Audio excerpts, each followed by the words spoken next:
All right, we're going to start the session on sequence analytics. We have a full paper and a short paper for you. The first paper is interpreting data mining results with linked data for learning analytics, motivation, case study, and directions. The speaker will be Mathieu Dakin.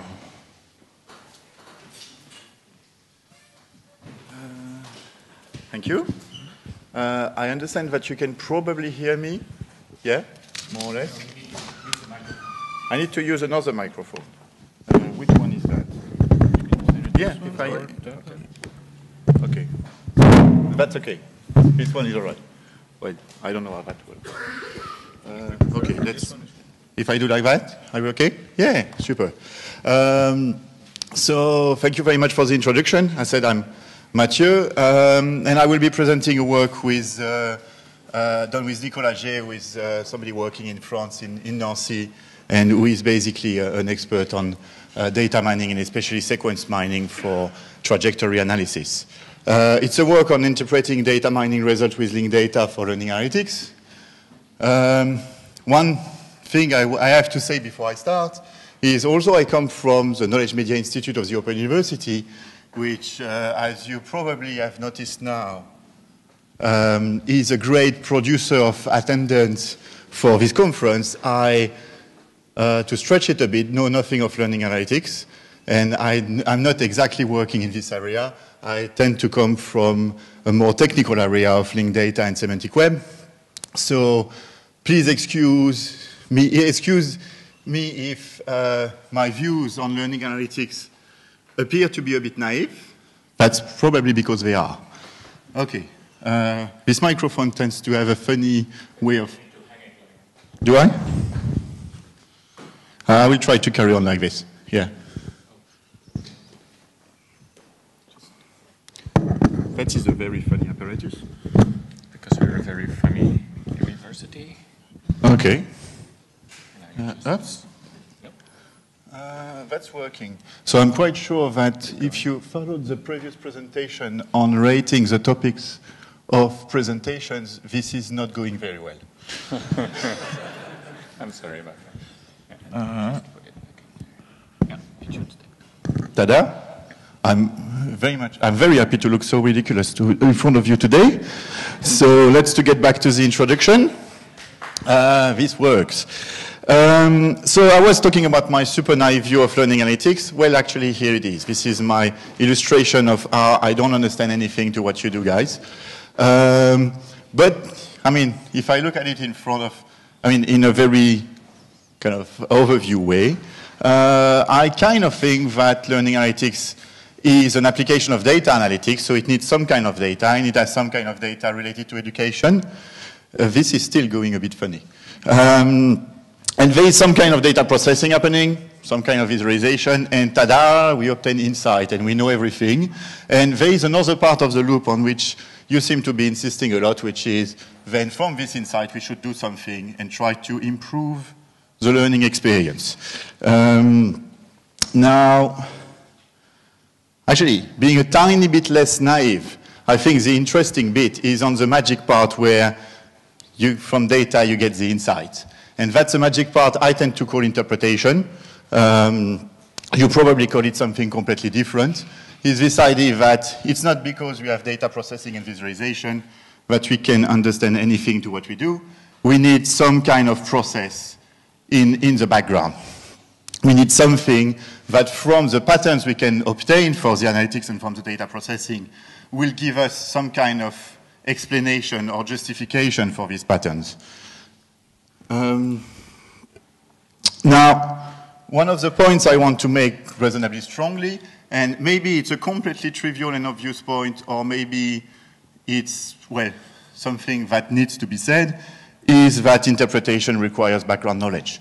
You can't really understand what's going on in data and in data patterns if you don't understand the domain you are looking at, and if you don't have some information that will produce the explanation, or that will give you some explanation. And this background knowledge, well, part of it might be captured or encapsulated in the origin data, in the data and input of the process, but Well, most of the time it's not the case. Actually, most of the time where it sits is in the head of the guy, or in that case, the girl who is looking at the visualization and looking at the result of the data processing and trying to think very hard, how can I explain this phenomenon that I'm seeing here? Now, having things in the head of people is nice. We like people. Well, I don't, but most of you do. But one of the issue with this is we can't really know in advance what we are going to need. What learning analytics is looking at is, well, something that in principle you can reduce it into as we are looking at learning. But the reality is learning can be a lot of things, and you might need a lot of background knowledge about a lot of different things to be able to understand what is happening in your analysis. I will give an example of that later, which is just completely trivial and obvious.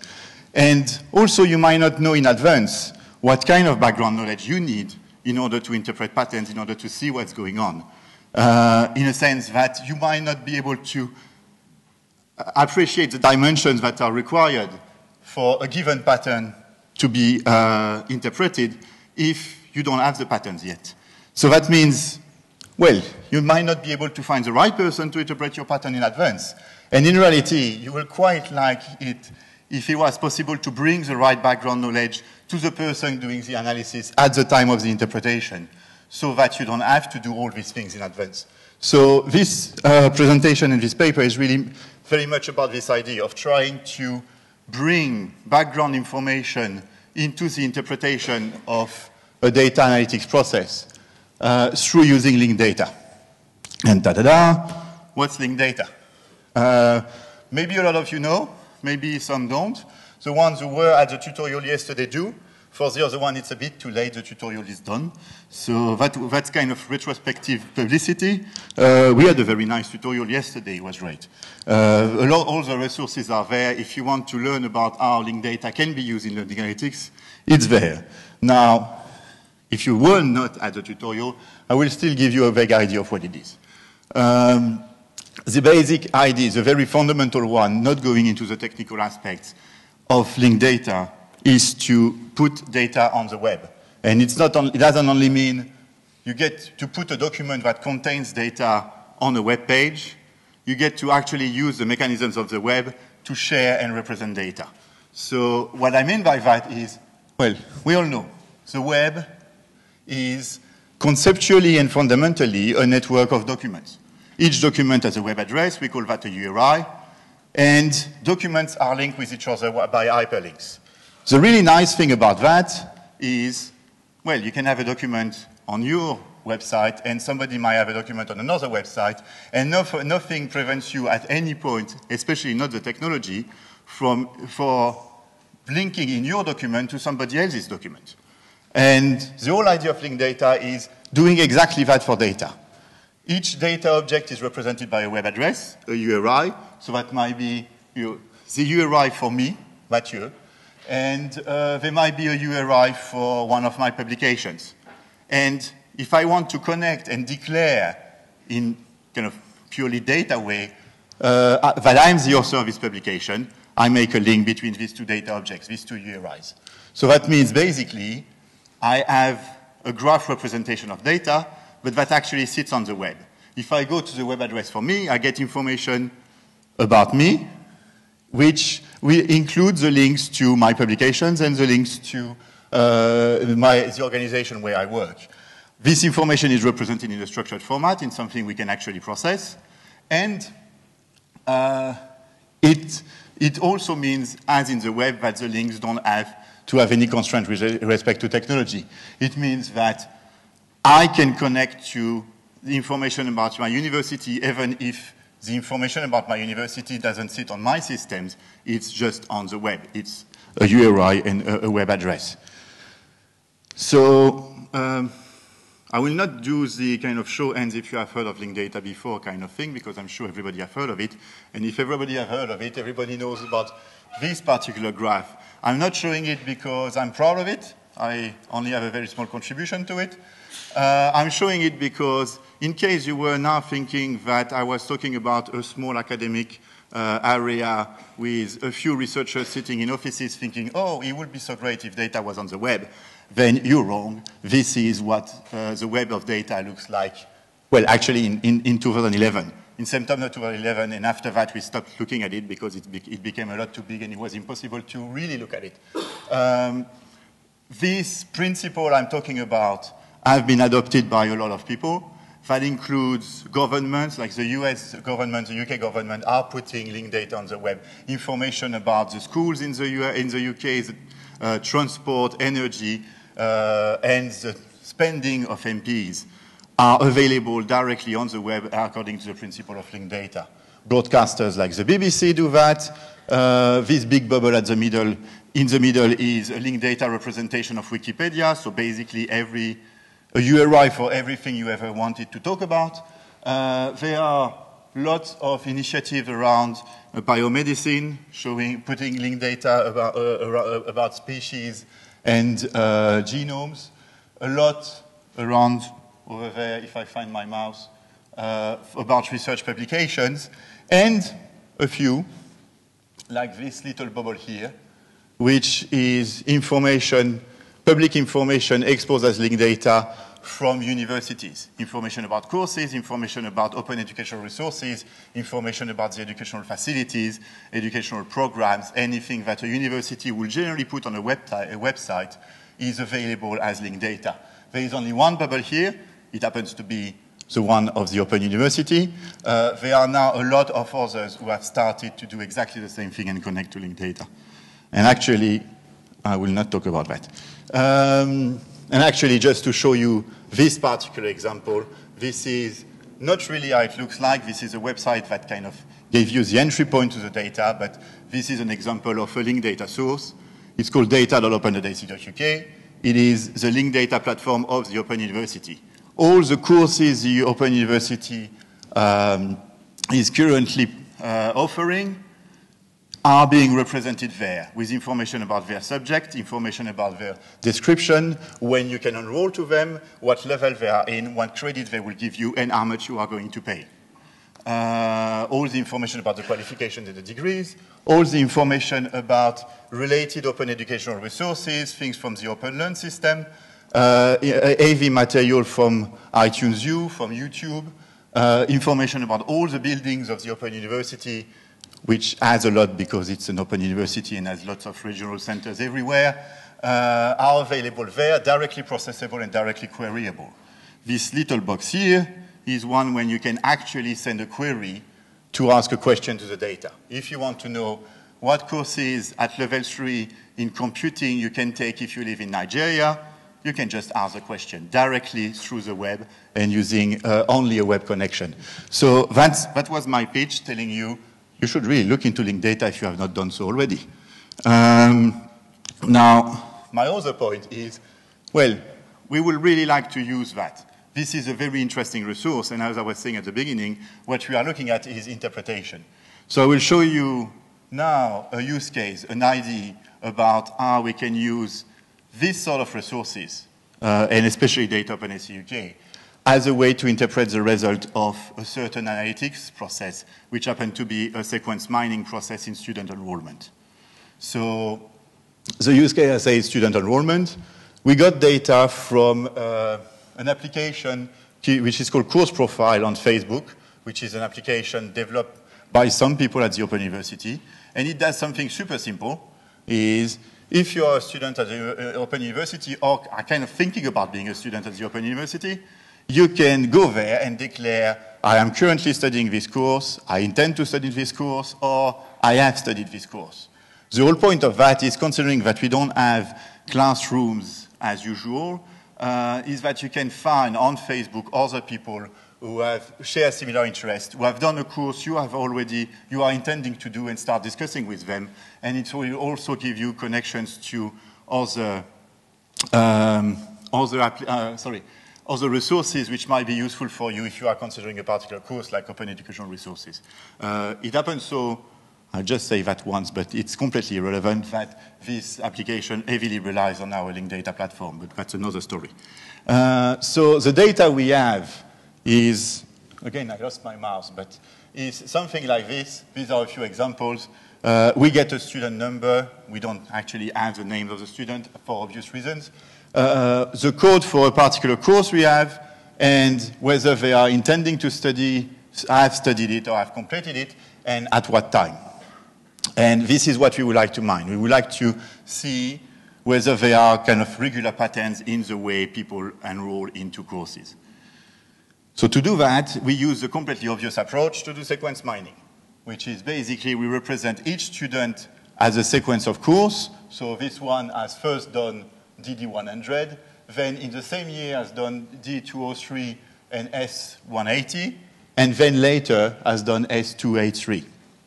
And that's basically a student trajectory in our data. We have a bit more than 8,000 of that, and we just apply a basic sequence mining algorithm. I don't even remember the name of it, but it's kind of standard thing, to try to find frequent subsequences, basically frequent patterns, saying, for example, it is very common to start with, to have D203 followed by S283. That's a common pattern in our data. What we obtain, our results. So I said from 8,800 different sequences like these ones, and putting a threshold for the support, which means the number of actual sequences of actual students for which a given pattern should apply, we obtain 126 different patterns. And these patterns look a bit like what I was saying before. It's common to do DD100 followed by DS212. Maybe the next year or the year after. It doesn't really matter.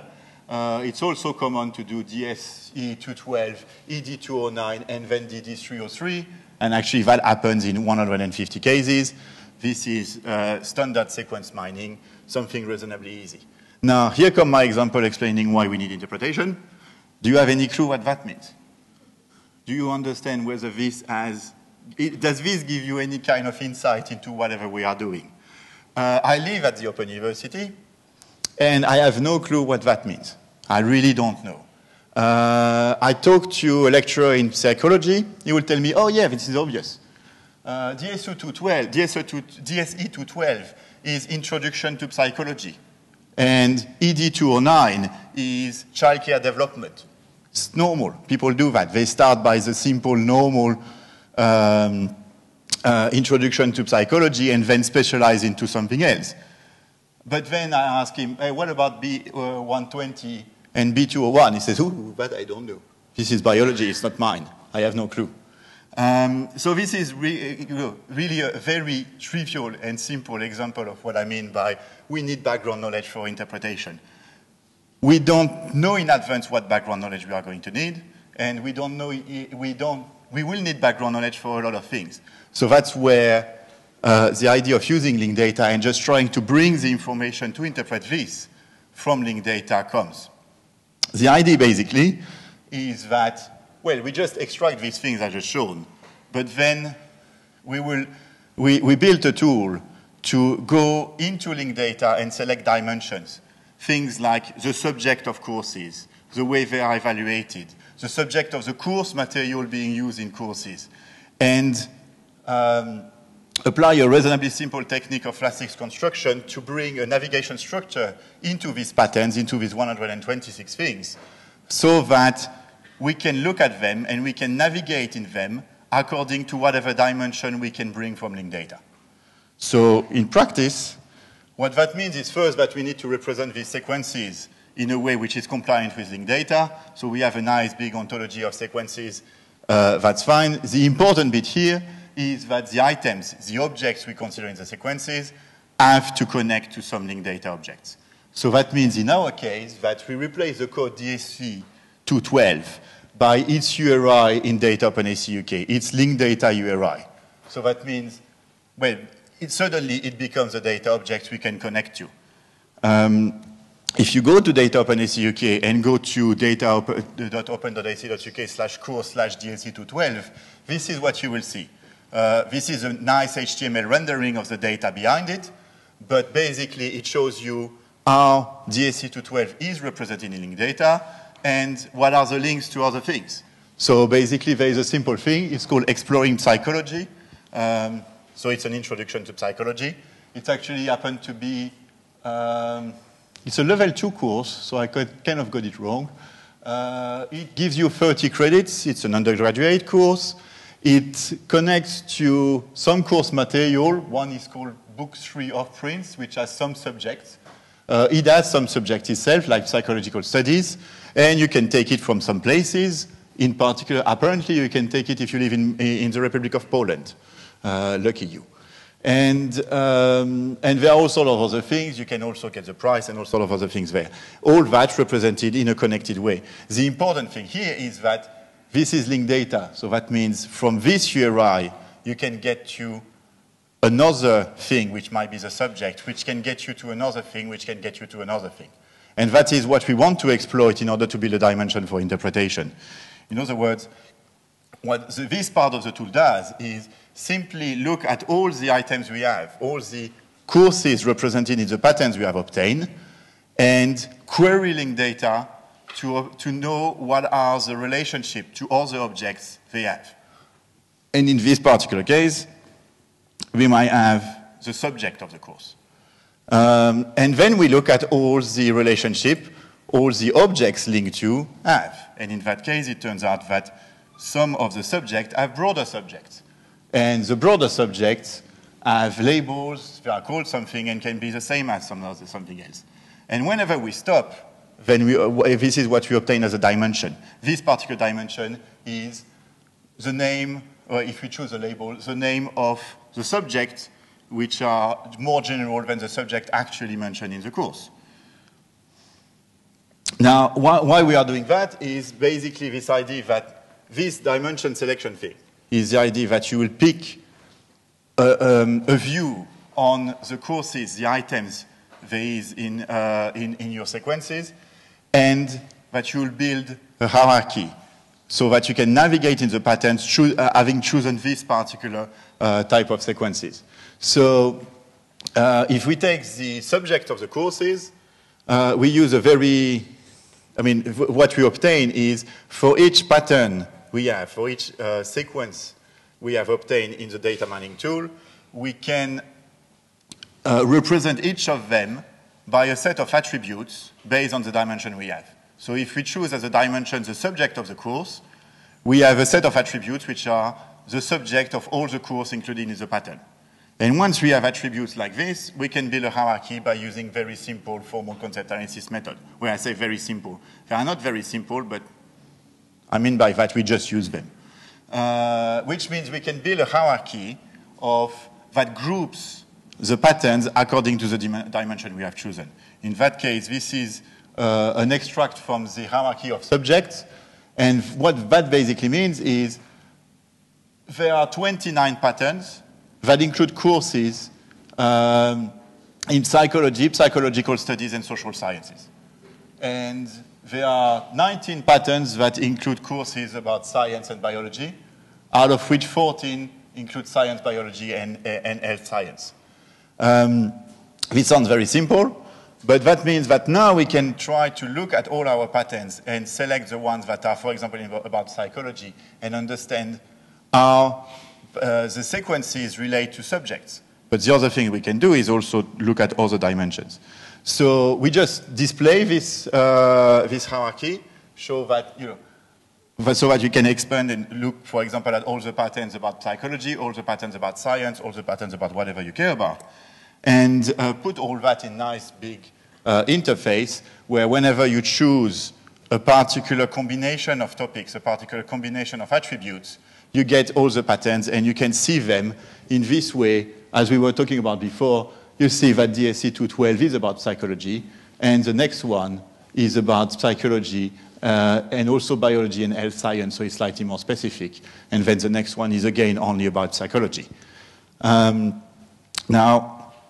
the reason why I think, out of all these kind of reused techniques and all this approach is really interesting is that, I have shown you one example where we build a hierarchy to look at patterns in which, to look at patterns of sequences of courses out of the subject. But we have all this linked data out there, which means we can just build whatever we want. We can build whatever dimension we want and whatever view we want and provide an overview of whatever we have obtained, depending on what we care about. So if I give you an example, this is another example where I didn't take directly the subject. I took first the subject of the course, then the broader terms from the subject, and their name, which means my hierarchy is an abstraction from what is actually mentioned as the subject of the thing. So you can start looking at whether students tend to already to courses in a way which is reasonably multidisciplinary or not. So you can see that, well, for example, science is a top-level topic. So there is no anymore any mention of biology because it would be a specific topic. Now it all becomes science. And you see that, for example, science doesn't seem to share any students don't seem to enroll into science and psychology, but science and health and social care, they do. Another example is, on the contrary, if you want to be much more specific, you might want to look at the topics of the course material used in each course.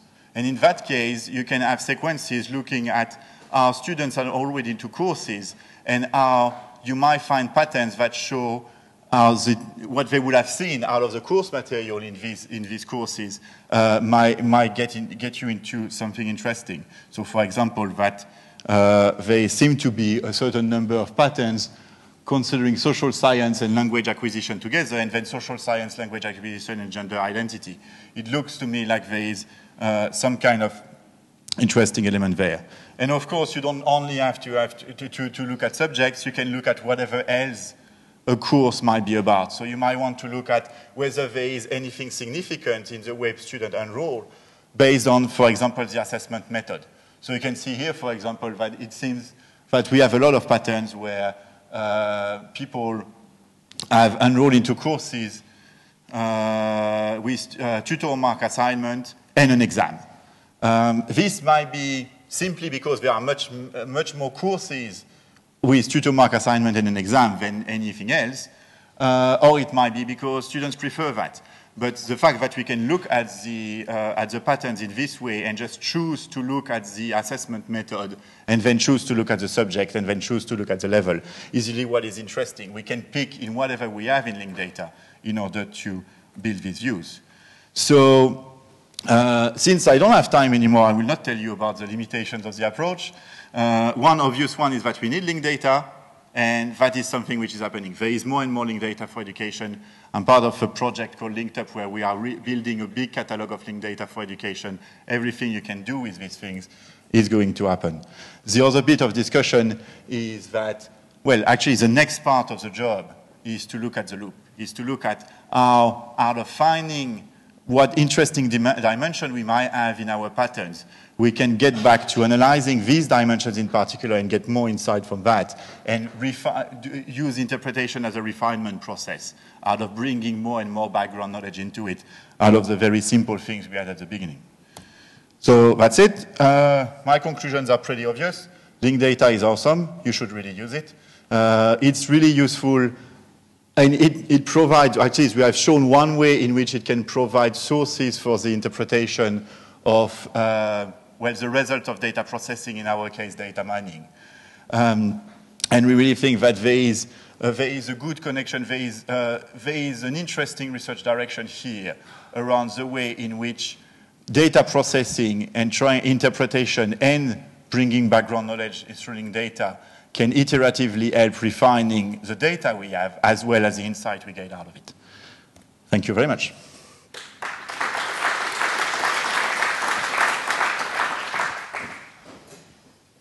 We have time for questions.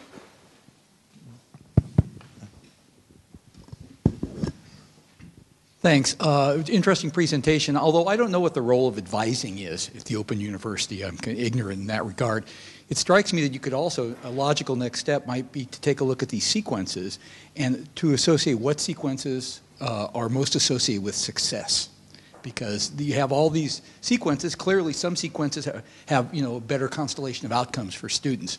So is this something you might consider looking at? That would be a very interesting one. And especially because, yeah, there is one thing. I mean, basically, my answer is we don't really have data about that at the moment. If we had, it would be one of the dimensions, and I predict it will be a very interesting one. One I'm thinking in particular is I will not be looking at success globally, the success as achieving the qualification, getting the degree, but I'll say the dropout rate in particular courses might be affected by the previous history of students and how certain sequences might be interpreted based on whether they lead to basically dead ends or to kind of rebranching into other areas or not. That is a very interesting area indeed. Oh, it's very interesting. One last thing. If for each of these sequences you had an ordered triple, I couldn't figure out what the triple was. For every sequence, there are 3 numbers in parentheses, right? Oh, right. No, not necessarily. I mean, it's just, there are steps. The fact that you've seen only sequences of 3 is a coincidence. Okay. It might be 2, 3, 4, 5, 6, whatever. Thank you. One real quick question?